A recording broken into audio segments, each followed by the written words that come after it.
नमस्कार दोस्तों, आप सभी का स्टॉक इजी में स्वागत है। दोस्तों, आज हम सबसे पहले यहाँ बात करने वाले हैं एससीवी इंडस्ट्री के बारे में।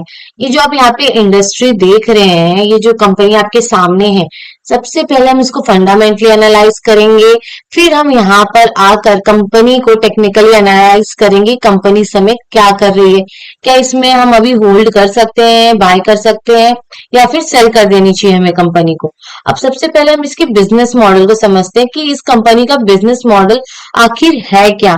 सबसे पहले हम ये समझेंगे, कंपनी पहले पीटीए मैन्युफैक्चर करती थी। पीटीए का यूज पॉलिस्टर और टेक्सटाइल इंडस्ट्री में होता है, लेकिन 2018 में कंपनी ने पीटीए प्रोडक्शन बंद कर दिया।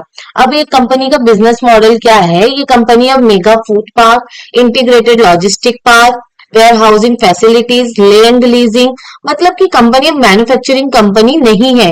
Real estate plus infrastructure leasing model पे ये शिफ्ट हो चुकी है। अगर हम इसकी बिजनेस का जो इसका जो मॉडल है, इसको अगर ब्रेक डाउन करें तो ये असेट बेस्ड मॉडल बन चुकी है, यानी कि लैंड मोनेटाइजेशन मॉडल। मतलब कंपनी के पास लैंड है, वो लैंड को लीज पे देती है, वेयर हाउसिंग बना के रेंट पे डाल देती है और लॉजिस्टिक इंफ्रास्ट्रक्चर डेवलप करती है। इनका जो रेवेन्यू है 2022 में 98% लीज रेंटल इनकम से आया था। मतलब इनका फिक्स रेंटल इनकम मॉडल यहाँ पे बनता हुआ दिख रहा है। कंपनी ने मिनिस्ट्री ऑफ फूड प्रोसेसिंग से अप्रूवल लिया था, लेकिन स्टेट गवर्नमेंट डिले हो गया, Mathura Vrindavan development authority delay हो गया के कारण अप्रूवल विड्रॉ हो गए। इसके लिए कंपनी ने एक एसपीवी बनाया, Mrs Nandavan mega food park private limited. उसको 76 साल के का लीज दे दिया और बाद में कंपनी ने अपनी होल्डिंग रिड्यूस कर दी। एसपीवी एसोसिएशन अब नहीं रहा। और यहाँ से समझ आता है कि एग्जीक्यूशन इश्यू यहाँ पर आते हुए आपको दिखेंगे। अगर हम इसका एक्चुअल रेवेन्यू इंजन क्या है इसको समझना चाहें तो ये लीज जो है लीज रेंटल इनकम बन चुका है, लैंड मोनेटाइजेशन बन गया है, वेयर हाउसिंग रेंट बन गया है। ये एक asset heavy rental income business model है। मैन्युफैक्चरिंग अब नहीं रहा, ट्रेडिंग नहीं रहा, प्रोडक्ट बेस्ड नहीं रहा, pure infra plus leasing model यहाँ पे ये बनता हुआ दिख गया है। अगर हम इसके यहाँ पे मार्केट कैपिटल को देखें कंपनी के, तो 40 करोड़ है, सिर्फ और सिर्फ 40 करोड़। अगर इसके डेट से कंपेयर करेंगे तो बहुत कम है इसका मार्केट कैपिटल। और अगर आप इसकी करंट प्राइस को देखें तो यहाँ पे ₹2.47 चल रहा है। मतलब कि कंपनी एक पैनी स्टॉक बन गई है, क्योंकि मार्केट कैपिटल जो है इनका काफी छोटा है इनके डेट के कंपेयर में। और इनका जो ये यहाँ पे करंट प्राइस है सिर्फ ₹2 के आसपास चल रहा है। और यहाँ पे अगर हम इसके यहाँ पे इनकम स्टेटमेंट को देखने जाएं कि कंपनी के इनकम स्टेटमेंट में क्या चल रहा है, सबसे पहले हमें इनका देखना चाहिए कि फाइनेंशियली कैसे स्ट्रॉन्ग है या वीक है। अगर आप 2014 में देखेंगे तो कुछ भी अर्निंग नहीं देखने को मिल रही है। इन्होंने कुछ प्रोडक्ट सेल नहीं किया, कुछ भी नहीं किया, जीरो जीरो। आपको यहाँ पे पूरे टाइम जीरो जीरो देखने को मिलेगा 2014, 15, 16, 17, 18 में। और 2019 में आपको देखिए कैसे दिख रहा है। ऐसे रेवेन्यूज पे मार्केट ऊपर नहीं जा सकते। ऐसे रेवेन्यू में कंपनी में कभी ग्रोथ आपको देखने को नहीं मिलेगी। ये देखिए इनकी जो रेवेन्यूज है किस तरह यहाँ पे ये जनरेट कर रहे हैं। 2025 में कितना है, 1 करोड़ 31। ये कोई रेवेन्यू है? तो फिर कैसे प्राइस ऊपर जाएगी अगर इनका रेवेन्यू ऐसा ही रहा। तो ऐसे शेयर्स में आपको इन्वेस्ट ही नहीं करनी चाहिए जिसमें कोई आपको ग्रोथ ही ना दिखे।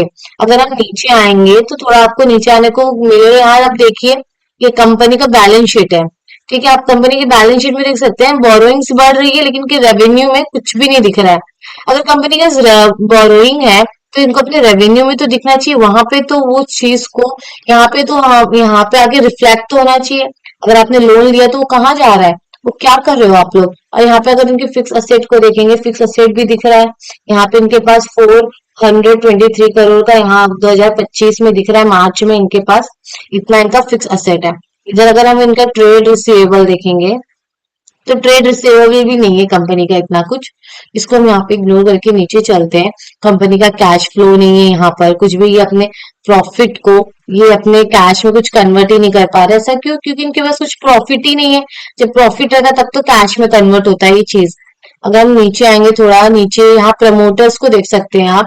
प्रमोटर्स में क्या है, प्रमोटर्स ने कंटिन्यू अपनी पोजीशन बना रखी 47.71 पे।